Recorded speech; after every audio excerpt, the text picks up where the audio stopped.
예수님과 예수님의 제자들의 사역이 오늘 본격적으로 시작이 되면서 5천 명을 먹이셨던 그런 기적을 오늘 우리가 바라보게 됩니다. 31절 말씀에 보면 예수님과 예수님의 제자들의 사역이 굉장히 바빴던 것을 우리가 봅니다. 31절 말씀에 이렇게 말씀합니다. 이르시되 너희는 따로 한적한 곳에 와서 잠깐 쉬어라 하시니 이는 오고 가는 사람이 많아 음식 먹을 겨를도 없음이라 이렇게 말씀합니다. 제자들과 예수님의 사역이 얼마나 바빴던지 오고 가는 사람이 많았다. 그리고 음식 먹을 겨른도 없었다. 그렇게 말씀을 합니다. 그런데 사람들이 어디를 가든지 간에 쫓아다니고 또 배를 타고 따로 한적한 곳에 갈 새도 미리 알아보고 먼저 어디쯤 가 있을 거라 생각하면서 군중들이 몰리고 있었던 것입니다. 그런 와중에 예수님께서 그 군중들을 바라보시면서 34절에 이렇게 말씀을 합니다. 예수께서 나오사 큰 무리를 보시고 그 목자 없는 양 같음을 인하여 불쌍히 여기사 이에 여러 가지로 가르치시더라 라고 말씀을 합니다. 예수님의 사역은 주로 가르침이었습니다. 그 가르침의 내용은 하나님의 나라인 겁니다. 그리고 하나님의 나라가 있기 때문에 그 하나님의 나라에 갈 수 있는 가르침이 예수님의 가르침이다 하는 겁니다. 이런 가르침이 계속되자 때가 저물었습니다. 그래서 제자들이 예수님 앞에 나와서 이렇게 물어봅니다. 예수님, 이곳은 빈들입니다. 이렇게 말합니다. 그리고 뭐라고 말하냐면 빈들인데 때도 저물어 갔습니다. 무리를 보내서 무엇을 사 먹게 하는 게 좋겠습니다. 라고 제자들이 예수님에게 말을 하는 겁니다.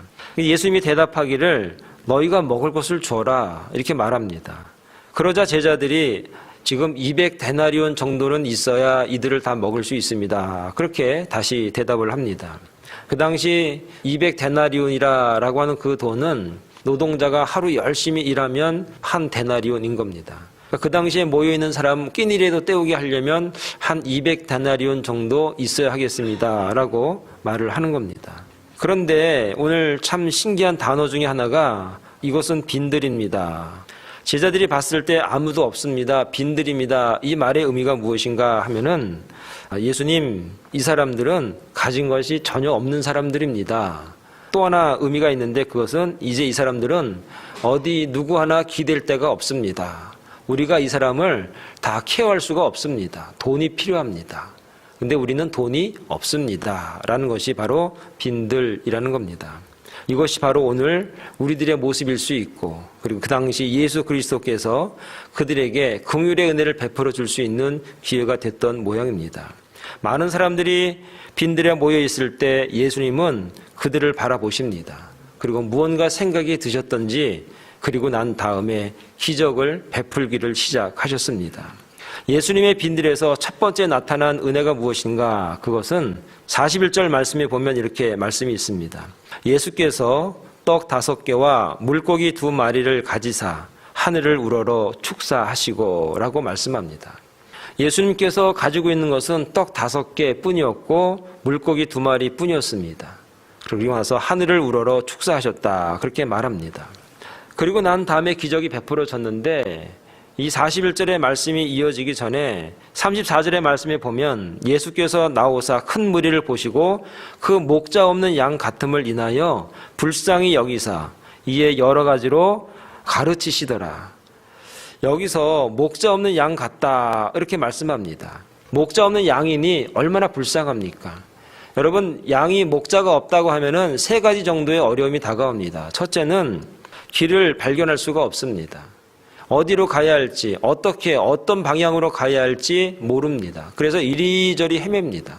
예수님 앞에 나왔던 그 수많은 무리를 바라보면서 예수님이 목자 없는 양 같음을 느끼신 겁니다. 그 마음이 아프신 겁니다. 두 번째로 목자 없는 양 같다 할 때 바로 목장과 먹을 것을 발견할 수 없다 하는 겁니다. 목장을 발견하지 못한다는 것은 돌아갈 곳이 없다는 겁니다. 당연히 먹을 것을 발견할 수가 없는 겁니다. 그래서 불쌍한 겁니다. 세 번째로 위협하는 위협에 대해서 무방비다라는 겁니다. 누가 잡아갈지 일이나 늑대가 물고 갈지 모르는 그런 목자 없는 양 같은 것입니다. 그 무리를 바라보시면서 가르치시는 겁니다. 목자 없는 양들을 바라보시면서 하나님의 나라를 말씀하시는 겁니다. 그리고 그 마음속에 불쌍히 여기는 마음이 생기셨습니다. 이 불쌍이라고 하는 단어가 다른 여러 성경에 보면은 민망히 여기신다라는 단어로 이렇게 나오게 됩니다. 마가복음 1장 41절에 보니까 한 문둥병자가 예수님 앞에 찾아와서 고쳐달라고 소리를 지릅니다. 예수님께서 민망히 여기사 손을 내밀어 저에게 대시며 가라사대 내가 원하노니 깨끗함을 받으라 하신데 곧 문둥병이 그 사람에게서 떠나가고 깨끗하여진지라 라고 말씀합니다. 여기서 말하는 민망히 여기사라고 하는 단어와 불쌍히 여기신다고 하는 그 단어가 같은 의미입니다. 영어 단어에 보면은 compassion이라는 단어로 해석을 합니다. come이라고 하는 단어는 함께, 더불어, with 그런 뜻이 come입니다. passion이라고 하는 단어가 뭡니까? 고통, 고난입니다. 그러니까 come, 패션이 하나가 되면 어떤 의미가 있냐면 남의 고통이 내 고통이 되는 겁니다. 저 사람의 아픔이 내 아픔이 되는 겁니다. 군중들의 그 불쌍히 여기는 그 마음이 어떻게 생겼는가? 예수님이 그 많은 무리를 바라보시면서 목자가 없구나. 얼마나 아프고 힘들고 배고프고 굶주렸을까? 얼마나 무시당하고 얼마나 어려운 상황을 지금까지 걸어왔을까? 천국을 모르고 이 땅에서 그냥 유리방황하다가 그냥 지나간 인생들도 얼마나 많을까? 그들을 바라보시면서 민망히 여기셨고 불쌍히 여기셨습니다. 그리고 난 다음에 보리떡 5개와 물고기 2마리를 가지시고 하늘을 우러러 축사하신 겁니다. 사랑하는 여러분, 그 뒤에 일어나는 기적은 놀라운 기적입니다. 누가 말로다가 설명하기 어려울 만한 기적들이 일어나게 되는 것입니다. 사랑하는 여러분, 오늘 예수 그리스도의 기적은 어떤 상황에서 이루어지는가? 바로 남의 고통이 내 고통이 됐을 때 우리의 아픔과 우리의 슬픔이 예수님 그 마음속에 저것은 내 아픔이고 내 슬픔이고 내 고통이다라고 여겼을 때에 주님은 비로소 기적을 베푸시고 긍휼의 은혜를 베풀어 주시는 겁니다. 저와 여러분들이 예수 믿었습니다. 이제 그 은혜를 압니다. 우리도 긍휼한 마음으로 살아갈 수가 있습니다. 우리도 컴패션한 마음으로 살아갈 수가 있습니다. 우리도 민망히 여기는 마음으로 살아갈 수가 있는 것입니다. 오늘 우리 성도들 가운데 정말 우리의 긍휼이 필요한 성도가 있습니다. 우리의 가족들 가운데 긍휼이 필요한 가족들이 있습니다. 내 형제 자매들 가운데 긍휼이 필요하고 민망히 여겨야 될 대상들이 너무나 많다는 겁니다. 그들의 모습을 바라보면서 그 아픔이 내 아픔이고 그 고통이 내 고통이다라고 하는 마음이 있을 때 하나님은 은혜를 주신다 하는 것입니다. 여러분, 긍휼한 마음으로 기도할 수 있기를 바랍니다. 긍휼한 마음으로 동산교회를 위해서 기도하시고 긍휼한 마음으로 성도를 위해서 기도하시고 긍휼한 마음으로 남편을, 아내를 위해서 기도할 수 있는 저와 여러분 되시기를 바랍니다. 그럴 때 하나님은 기적을 주십니다. 이적을 보여주십니다. 표적을 보이십니다. 말로다가 형용할 수 없는 하나님의 살아계심이 증거된다는 사실을 여러분 믿을 수 있기를 바랍니다. 두 번째로 예수님의 빈들에는 나눔이 있습니다. 41절 말씀을 보면 이렇게 말씀합니다. 예수께서 떡 5개와 물고기 2마리를 가지사 하늘을 우러러 축사하시고 떡을 떼어 제자들에게 주어 사람들 앞에 놓게 하시고 이렇게 말합니다. 예수님이 떡을 떼어서 제자들에게 주십니다. 떡을 떼어서 사람들에게 나눠주시면 많은 사람들이 예수님을 바라보면서 굉장하게 칭송과 찬양을 할 터인데 예수님이 제자들에게 나눠주십니다. 야, 내가 하늘을 우러러 축사했으니 떡을 이제 떼어서 나누어 주어라 하는 겁니다. 12명의 제자가 떡을 받았습니다. 나누어 주는데 희한한 일이 벌어집니다. 떡을 뗐는데 떡을 떼도 또 떡이 그대로 있는 겁니다. 얼마나 신기하고 얼마나 경탄이 저절로 나옵니까? 그 떡을 떼면서 그 입에 찬양이 아마 끊이지 않았을 것입니다. 그 떡을 떼면서 너무나 신기해서 하나님 찬양합니다. 하나님 살아계십니다. 하나님 기적을 베푸셨습니다. 하나님이 표적을 베푸셨습니다. 예수님은 하나님이십니다. 아마 그들의 입술이 그런 고백이 있었을 것입니다. 사랑하는 여러분, 예수님께서 왜 제자들에게 너희들이 나눠주어라, 너희들이 물고기를 나눠주어라, 너희들이 떡을 나눠주어라 하셨을까? 여러분, 가나 혼인잔치의 기적을 아십니까? 한창 잔치가 무르익었습니다. 많은 사람들이 기뻐서 춤을 추면서 그렇게 시간을 보내고 있는데 그 잔치의 가장 중요한 포도주가 떨어졌습니다. 예수님의 어머니 마리아가 예수님 앞에 옵니다. 예수여, 포도주가 떨어졌다. 어머니, 내 때가 아직 안 됐습니다. 그런데 예수님의 그 마음속에 뭔가 마음에 걸리셨던 모양입니다. 그리고 나서 잠시 뒤에 종들을 부릅니다. 그리고 항아리에 물을 채우라고 말합니다. 물을 채우되 아구까지 꽉 채우라 말합니다. 잠시 뒤에 그 종들에게 말합니다. 이제 연회장에게 물을 갖다 주라고, 포도주를 떠다 나눠 주라고 말을 합니다. 여러분, 포도주를 받아 마시는 사람들은 야, 굉장한 양질의 포도주가 나왔는걸? 그래서 그 잔치를 주재한 사람을 칭찬을 합니다. 그런데 포도주를 떠서 나눠준 그 종들은 굉장한 경험을 하게 됩니다. 이게 무슨 일이지? 분명히 우리가 항아리에다가 부은 것은 물인데 지금 나누어 주는 것은 포도주네. 그 포도주를 나눠준 그 종들은 그 예수 그리스도가 누군지를 아는 겁니다. 저분은 사람이 아니구나. 사람이지만 하나님이시구나. 저분은 하나님의 아들이시구나. 이 땅에 우리를 구원하시고 우리의 죄를 대속하시기 위해서 우리에게 구세주로 오신 하나님이시구나. 그들은 알더라. 제자들에게 떡을 떼라고, 떡을 나눠주라고 하신 이유가 무엇입니까?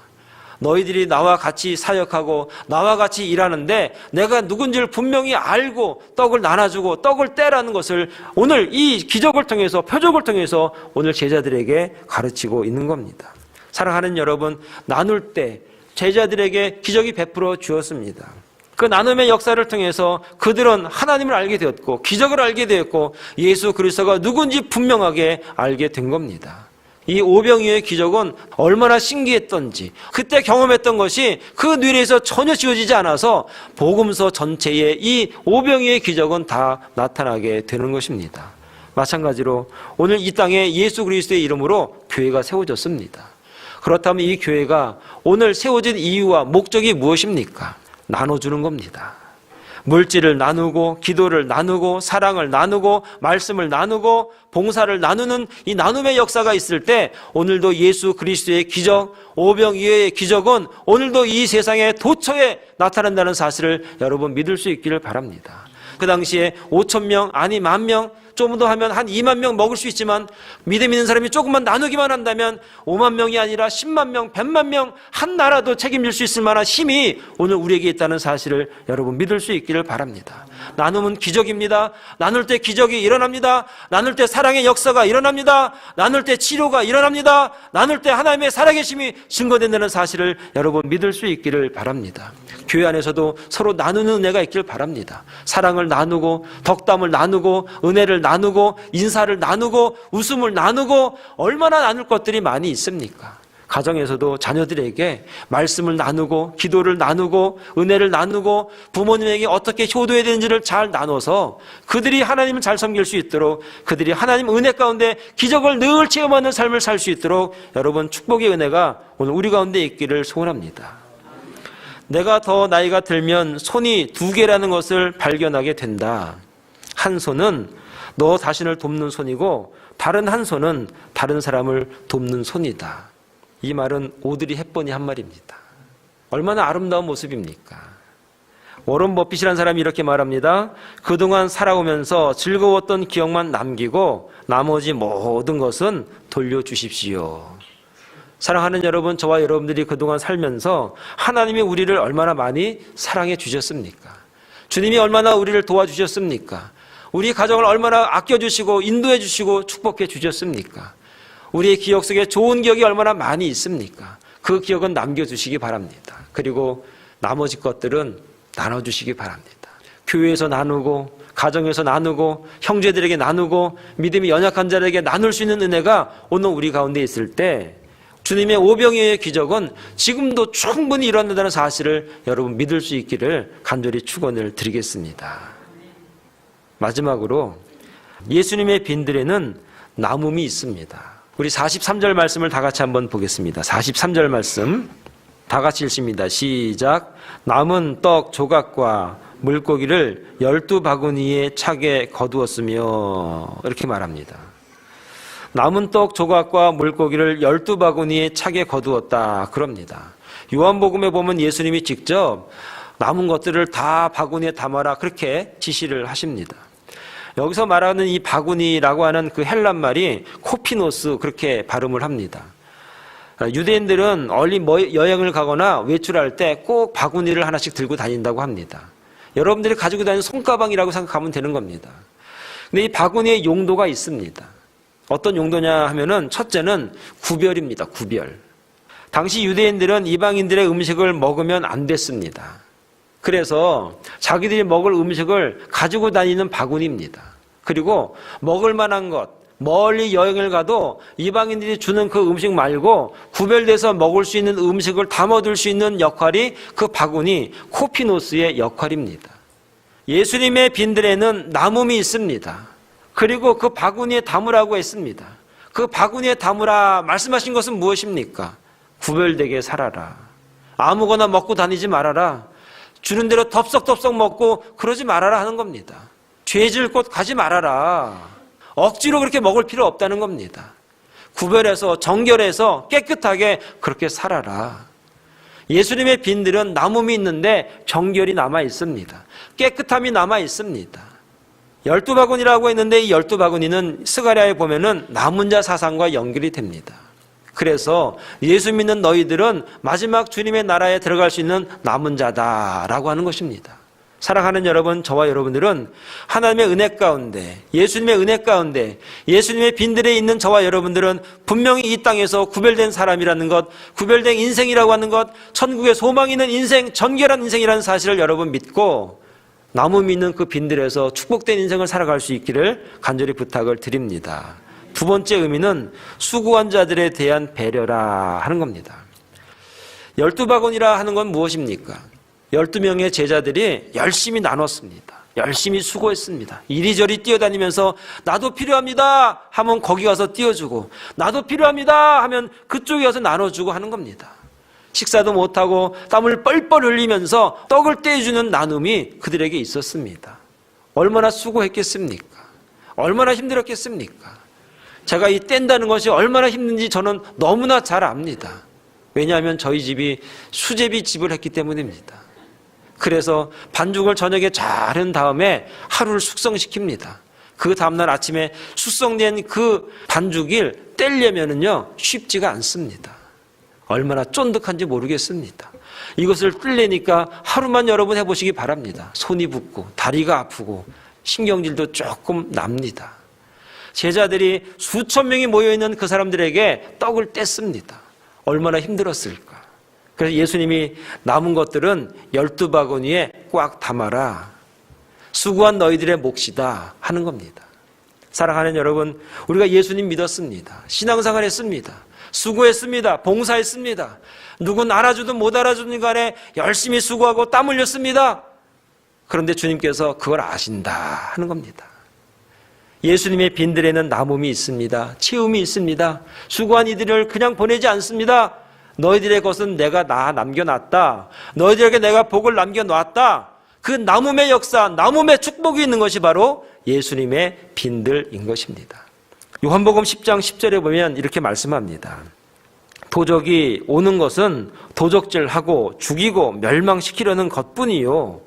내가 온 것은 양으로 생명을 얻게 하고 더 풍성히 얻게 하려는 것이니라. 사랑하는 여러분, 저와 여러분들이 예수 믿고 그 빈들에 거할 때 주님의 나눔이 있습니다. 예수 믿고 나서 우리에게 맡겨진 그 사명 열심히 감당하고 난 뒤에 우리에게 채움의 복이 있다는 사실을 여러분 믿을 수 있기를 바랍니다. 열심히 수고한 제자들이 돌아와 보니까 자기의 몫이 있습니다. 한 바구니 가득합니다. 얼마나 감사했을까. 나눠주는 은혜가 있었습니다. 기적을 체험했는데 그 나눔의 축복을 바라보면서 얼마나 감사하고 얼마나 감격했을까. 사랑하는 여러분, 이 땅에서 주님의 그 빈들에 늘 거하셔서 기적을 체험하시고 나눔을 체험하시고 그리고 여러분들 위한 나눔이 있는 은혜가 오늘 우리 가운데 늘 함께 할 수 있기를 간절히 축원을 드리겠습니다. 기도하겠습니다.